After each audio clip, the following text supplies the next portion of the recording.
হতে পারে ভোটের আগে এগুলো বলছেন, আমি অনুরোধ করে যাব ভোটের পর রেলগাড়ি করে চলে যাবেন আসামের উপর দিয়ে ত্রিপুরায়। আমাদের অফিসে যাবেন না, রাজনৈতিক পরিচয় দেবেন না, রাস্তায় হাঁটতে হাঁটতে অটো রিক্সার চালক, রিক্সার চালক, টমটম চালক, ছোট গাড়ির চালক, চায়ের দোকান, ঔষধের দোকান, কাপড়ের দোকান, ডাল তেল বিক্রি করে দোকান, পথচারী জিজ্ঞেস করবেন আপনারা কেমন আছেন। 3 বছর থেকে নতুন সরকার এসছে, তারা অনেক কিছু করবে, শুনবেন। আমি যে কথাগুলি বলে গেলাম সংক্ষেপে, সত্য না অসত্য অনুরোধ করছি, আগে ভোট দেবেন, এখন তো যাওয়ার সময় নেই, বুঝে আসবার চেষ্টা করবেন। এটা মনে করিয়ে দিয়ে এই অনুরোধ জানিয়ে আপনাদেরকে বলবো, আর মাঝখানে 2-4 দিন সময় আছে। এর মধ্যেও যারা দুদুল্য মনতায় ভুগছে, আপনারা দয়া করে তাদের সঙ্গে কথা বলুন, বুঝান, জয় করুন, সঙ্গে আসুন এবং এই সংগ্রামে সামিল করুন। ভোট যাতে পঞ্চায়েতের মতো, বিধানসভার মতো, গত লোকসভার মতো কেউ লুট করতে না পারে। ঐক্যবদ্ধভাবে যে কোনো রকম ভোট লুটের প্রচেষ্টাকে প্রতিহত করে নিজের ভোট নিজে দেবেন। অভিজ্ঞতার ভিত্তিতে আপনার স্বার্থে যে লড়বে তাকে ভোট দেবেন। আমরা আমাদের মঞ্চের প্রার্থীদেরকে ভোট দেওয়ার জন্য অনুরোধ জানাবো। এতক্ষণ এই 3 ঘন্টার মিটিং এর পরেও আমি আরো কম বলবো ভেবেছিলাম, যেহেতু সময় একটু বাড়ালো, যারা সময় দেন 7:30 করলো, তার জন্য একটু বাড়িয়ে এই কথাগুলো বলার সুযোগ নিলাম, আপনারা শুনলেন, তার জন্য আপনাদের প্রতি আমি কৃতজ্ঞতা প্রকাশ করছি এবং আশা করবো আপনারা ভালো থাকবেন এবং পশ্চিমবঙ্গের ভালো করবেন, দেশের সঙ্গে ভালো বিকল্প নিয়ে আসবার জন্য পথ প্রদর্শকের ভূমিকা নেবেন, এই বিশ্বাস এবং প্রত্যয় নিয়ে আপনাদের কাছ থেকে বিদায় নিচ্ছি।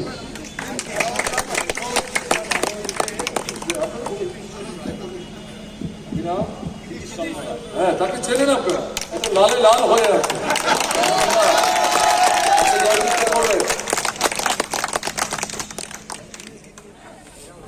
পশ্চিমবাংলায় নতুন কোনো কারখানা তেমন হয়নি।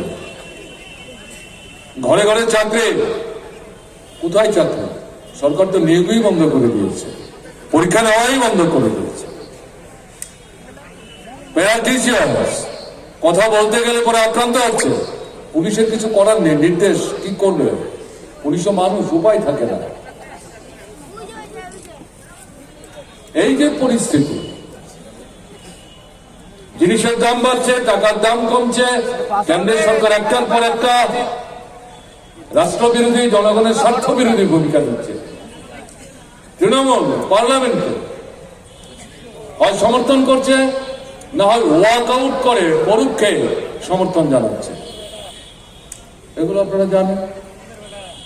তার মধ্যে যেটা পশ্চিমবাংলায় যে ঐতিহ্য, একদিকে গণতন্ত্র, আরেকদিকে ধর্মনিরপেক্ষতা, এই ধর্ম নিরপেক্ষতার বেদিমূলে আঘাত নামিয়ে দিয়েছে। হিন্দু মুসলমানের মধ্যে বিভেদ, একদিকে বিজেপি, আরএসএস, বিশ্ব হিন্দু পরিষদ, বজরং দল, আরেকদিকে তৃণমূল কংগ্রেস। আপনারা জানেন, পশ্চিমবাংলার মানুষ, বড় অংশের মানুষ এখন বুঝতে পারছেন বুকে এটা একটা পাথর চাপা অবস্থায়, শ্বাস প্রশ্বাস নিতে পারছে না। এর থেকে পরিত্রাণ চাই। এই সরকার দিয়ে হবে না, ভুল করেছে। মহারাষ্ট্র থেকে তাদের আরএসএস হেডকোয়ার্টার থেকে এসছেন ভদ্রলোক, এরকম মিটিং করতে গিয়ে, ভোটের মিটিং এ ছোট্ট একটা কাগজের টুকরা, একটা টেলিফোন নাম্বার রেলগাড়ির মতো দিয়ে বলতেন নাম্বারটা টুকে নিন। বিশেষ করে যুবকদের উদ্দেশ্যে বলতো, যে আগে এই নাম্বারে মিস কল দেবে তাতে আপনার নাম্বার উঠবে, আপনার নাম থাকবে। আমরা সরকার তৈরি করার পর, চাকরি দিতে আরম্ভ করলে পর, প্রথম থেকে একের পর এক যারা এই মিস কল দিল, 1 নম্বর তিনি প্রথম চাকরি পাবেন। আমরা বললাম, বলছেন কি মিস কলে কি করে চাকরি? এটা দপ্তর থেকে অর্থ দপ্তরের কাছে যাবে, অর্থ দপ্তর থেকে প্ল্যানিং ডিপার্টমেন্টে যাবে, প্ল্যানিং ডিপার্টমেন্ট থেকে মন্ত্রিসভায় আসবে, তারপরে অনুমোদন হবে, রিক্রুটমেন্ট রুলস হবে, নোটিশ হবে, বিজ্ঞাপন হবে, ইন্টারভিউ হবে, লেখা ইন্টারভিউ, মৌখিক ইন্টারভিউ, ওগুলো সব আমরা দেখবো। অদ্ভুত কথা, যুবকদের মাথা খারাপ হয়ে গেল। শূন্যপদ 1,62,000 কর্মচারী, ওরা তাদের কাল্পনিক হিসেব 50,000 নাকি শূন্যপদ। কি করে হয় এটা? বছরে 4,500 থেকে 5,000 করে পদ শূন্য হয়, এটা একটা কন্টিনিউয়াস প্রসেস। বলছে না ওই হিসাব আমাদের আছে, আমরা যখন সরকার তৈরি করব দেখবেন ঠিক মিলিয়ে দেবো 50,000 শূন্যপদ। সরকারে আসলে 1 বছরের মধ্যে চাকরি হয়ে যাবে, আর শূন্যপদ থাকবে না, সব পূরণ করে দেবে। আর মৃত্যু চলছে, সন্তান বিক্রি চলছে, কাজের সন্ধানে রাজ্য ছাড়ছেন, ওখানে গিয়ে মৃত্যুবরণ করছেন, ওনার অর্ধায়রা থেকে পুরো কাজ পাচ্ছেন না, কফিন বন্ধ হয়ে বাড়িতে আসছে। এরকম আগে ছিল, বামফ্রন্ট সরকার এসে বন্ধ করেছে। অভাবনীয় ঘটনা। অপরদিকে গণতন্ত্রের উপর আক্রমণ,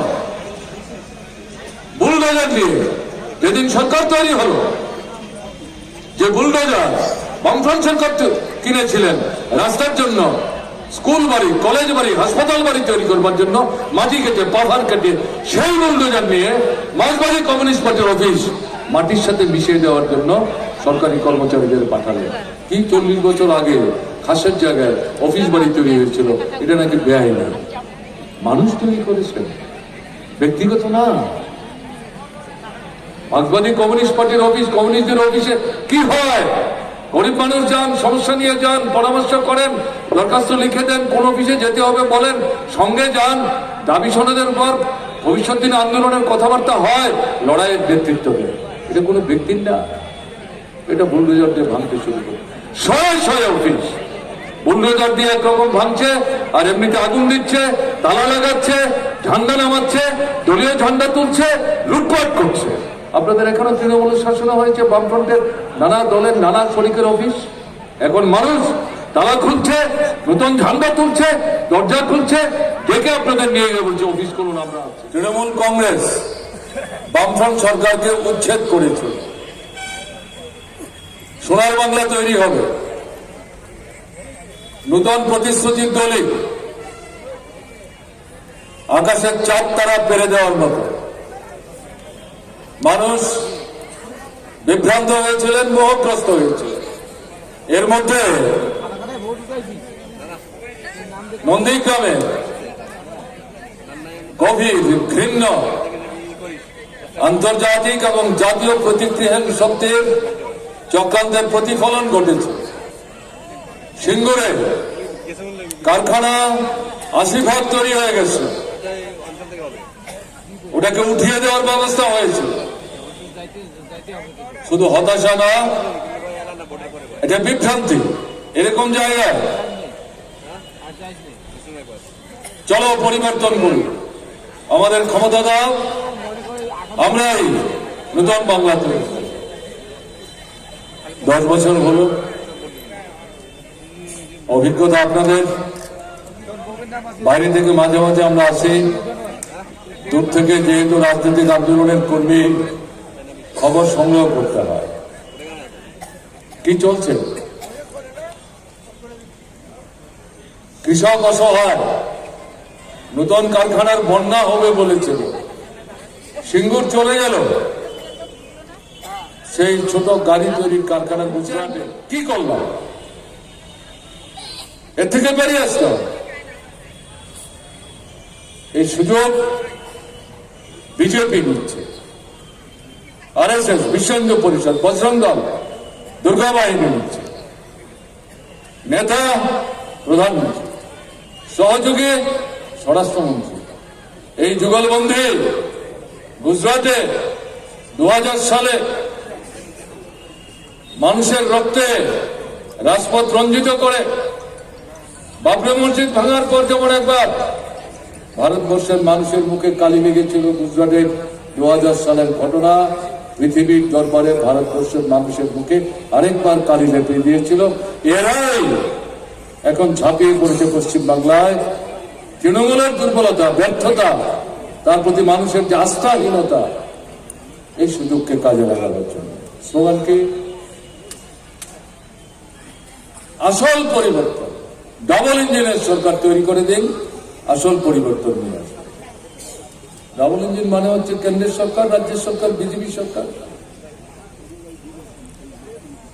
ত্রিপুরা গত 3 বছর আগে 18-তেসরা মার্চ বিধানসভা নির্বাচন, এক নাগাড়ে 25 বছর বামফ্রন্ট সরকার,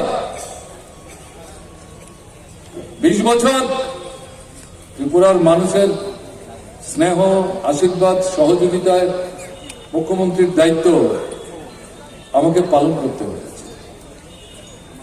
17 সাল থেকে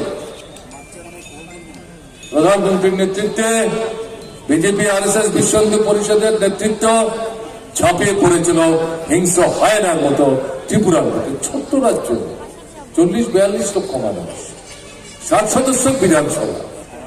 প্রধানমন্ত্রীকে জিজ্ঞেস করেছে এই ছোট্ট রাজ্যের জন্য কেন এত ঝাপাঝাপি করছেন?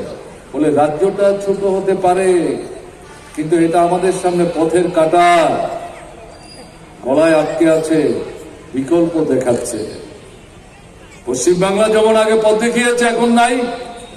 ওখানে কেরালায় 5 বছর পর পর অদল বদল হয়, তখনও কেরালায় আমাদের একটা সরকার ছিল, আছে। এরকম জায়গায় ছোট্ট ত্রিপুরা শিক্ষা, স্বাস্থ্য, কৃষি, শিল্পের পরিকাঠামো, মানুষের জীবনযাত্রার মান উন্নয়ন, গণতন্ত্র, ধর্মনিরপেক্ষতা, সাংস্কৃতিক কর্মকাণ্ড, ভাষা, এই সমস্ত মিলিয়ে এটা বিকল্প পথ দেখাচ্ছে। জাতীয় জনগণের বিরুদ্ধে একটার পর একটা নীতি বিজেপি সরকার গ্রহণ করছিল, তার বিরুদ্ধচারণ করছিল, লড়াইয়ের ময়দানে হচ্ছে। গত 3 বছর আমাদের 19 জন কমরেড খুন করে ফেলেছে, তার মধ্যে 2 জন মহিলা আছে, 3 জন ট্রাইবেল আছে। শত শত আক্রান্ত হচ্ছে, হাত ভাঙছে, পা ভাঙছে, বুকের পাঁজর ভাঙছে, হাসপাতালে যেতে পারছে না, মা বোনদের ইজ্জত লুণ্ঠন হচ্ছে, থানায় যেতে পারছে না।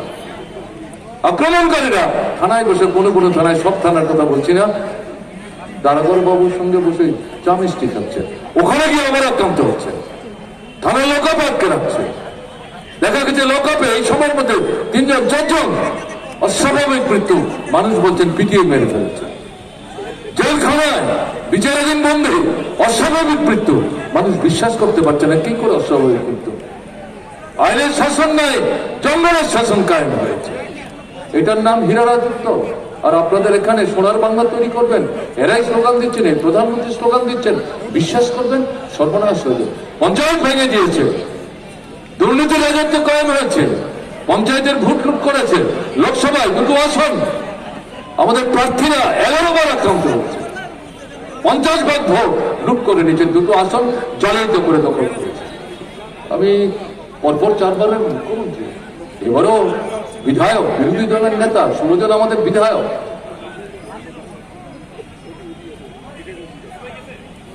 শুধু নিজেদের বিধানসভা কেন্দ্র না, ত্রিপুরার বিভিন্ন জায়গায় আক্রান্ত বিপন্ন মানুষ কেমন আছেন খোঁজ করার জন্য যেতে পারছে না, বাধা দিচ্ছে। 55 থেকে 60 বার আমরা প্রতিরুদ্ধ হয়েছি। আমরা সরকারে ছিলাম, কোনদিন কোন বিরোধী দলের নেতা, বিধায়ক বা বিধায়ক না, ত্রিপুরায় ঘুরতে গিয়ে, মানুষের সঙ্গে কথা বলতে গিয়ে, আন্দোলন করতে গিয়ে শাসক দলের তরফ থেকে 5 বিধায়ক দৈহিক ভাবে আক্রান্ত হয়েছে। এরকম রাজ্য চান পশ্চিমবাংলা হোক? 10 বছর পেরিয়ে আজকে যখন একটা পরিবর্তনের হাওয়া উঠেছে, এই পরিবর্তনের হাওয়ায় যদি এই অশুভ শক্তি, ফ্যাসিস্ট শক্তি, ভারতবর্ষের সবচেয়ে প্রতিক্রিয়াশীল শক্তি, স্বাধীনতার পর এরকম সরকার ভারতবর্ষের মানুষ দেখেনি, তাদের হাত ধরে এখানে যদি বিজেপি সরকার তৈরি করার সুযোগ আপনারা করে দিন, দ্বিধা দ্বন্দ্বের মধ্যে পড়ে সর্বনাশ হয়ে যাবে। তাই আপনাদের কাছে বলবো, আর 2-3 মিনিটের মধ্যে আমার কথা শেষ করব, ভুল করবেন না। গত লোকসভা নির্বাচনে এখানে একটা অংশের মানুষ স্লোগান তুলেছিলেন, আগে রাম পরে নাম। মানুষ এখন বুঝতে পারছে ত্রিপুরার অভিজ্ঞতা কি। 3 বছর, এই 3 বছরের ব্যবধানে যারা ভুল করে তাদেরকে ভোট দিয়েছিলেন, আমাদের ভোট দিতেন 8 থেকে 10 ভাগ মানুষ, অনেকেই ফিরে আসছে, দাঁড়িয়ে চোখের জল ফেলছেন, বুক ভাসাচ্ছেন, হাত জোর করে পায়ে ধরবার চেষ্টা করেন, আমরা আটকাই, আমাদের ক্ষমা করুন, ভুল করে ফেলেছি, প্রায়শ্চিত্তের সুযোগ দিন। বুকে জড়িয়ে জড়িয়ে বলছি, আমরা তো আপনাদেরকে অপবাদ দেইনি, ক্ষমা করার কি আছে? মনে করেছিলেন ভালো হবে, এই অভিজ্ঞতাটা দরকার ছিল, আপনি বুঝতে পেরেছেন, আপনি প্রতারিত হয়েছেন। একসাথে আমরা কাজ করব, আপনি পরিবর্তন চান, প্রকৃত অর্থে পরিবর্তন চান, একসাথে লড়াই করবো, অন্যায়ের বিরুদ্ধে দাঁড়াবো। মানুষ, ত্রিপুরার মানুষ এখন উঠে দাঁড়াচ্ছেন, ঘুরে দাঁড়াচ্ছেন, রক্তাক্ত ফ্যাসিস্ট স্লোগান মোকাবেলা করে ঝান্ডা কাঁধে নিয়ে আমাদের লোকরা মিছিল, মিটিং, অবস্থান, ধর্মঘট, ডেপুটেশনের পারমিশন পায় না। তৃণমূলকে সরাতে গিয়ে, বুকের পাথর সরাতে গিয়ে যদি ভোট দেন, সর্বনাশ হয়ে যাবে। তৃণমূলের বিকল্প বিজেপি না, বিজেপির বিকল্প তৃণমূল না। তৃণমূল বিজেপির বিকল্প বাম গণতান্ত্রিক শক্তি, ধর্মনিরপেক্ষ শক্তি, যাদের সমন্বয়ে এই বিকল্প একটা মঞ্চ তৈরি হয়েছে, জনমঞ্চ। তারা একটা বিকল্প কর্মসূচি আপনাদের সামনে উপস্থিত করেছে। এই পরিস্থিতিতে আপনাদের কাছে যেটা বলতে চাইছি, যে ইস্তাহার দেওয়া হয়েছে এটা বাস্তব ধর্মী। এটার মধ্যে এমন কোন প্রস্তাব নেই যা বাস্তবায়িত করা যাবে না। আমি দুবার পড়েছি, এর উপর আস্থা রাখতে হবে। আস্থা রেখে শুধু পশ্চিমবাংলাকে অস্বাভাবিক অবস্থা থেকে উদ্ধার করে না, ভারতবর্ষকে এই দক্ষিণপন্থী চরম প্রতিক্রিয়াশীল শক্তি, ধর্মান্ধ শক্তি হিন্দুত্বের নাম বলে হিন্দু ধর্মের অপমান করছে। হিন্দু ধর্মের কোথাও অন্য ধর্মের প্রতি হিংসা পরবশ হওয়ার কথা নাই। এরা হিটলার মুসলমানের শিষ্য। এদেরকে পশ্চিমবাংলায় ঢুকতে দেবেন না। ঢুকিয়েছে তৃণমূল, এখানে বসবার সুযোগ দেবেন না। এদেরকে এখানে যেমন বসবার সুযোগ দেবেন না, এদের হাত থেকে ভারতবর্ষকে রক্ষা করবার জন্য, এদেরকে ক্ষমতা থেকে ভবিষ্যৎ দিনে হটাবার জন্য একটা বিকল্পের সন্ধান দেওয়ার ক্ষেত্রে পশ্চিমবাংলায় আপনাদের গুরুত্বপূর্ণ ভূমিকা নিতে হবে। আমি শুধু এই কেন্দ্রে সিপিআইএম এর পর থেকে ভোট দেওয়ার কথা বলছি না। কুচবিহার জেলা 9টা আসনে এই সমন্বিত শক্তির যে 9 জন প্রার্থী, আরএসপি আছে, সিপিআইএম আছে, আলিপুরদুয়ার, 4টা-5টা সিট আছে। এই যে আসনগুলো আছে, এই আসনগুলোতে এই মঞ্চের প্রার্থীদেরকে জয়যুক্ত করার জন্য আপনাদের আবেদন।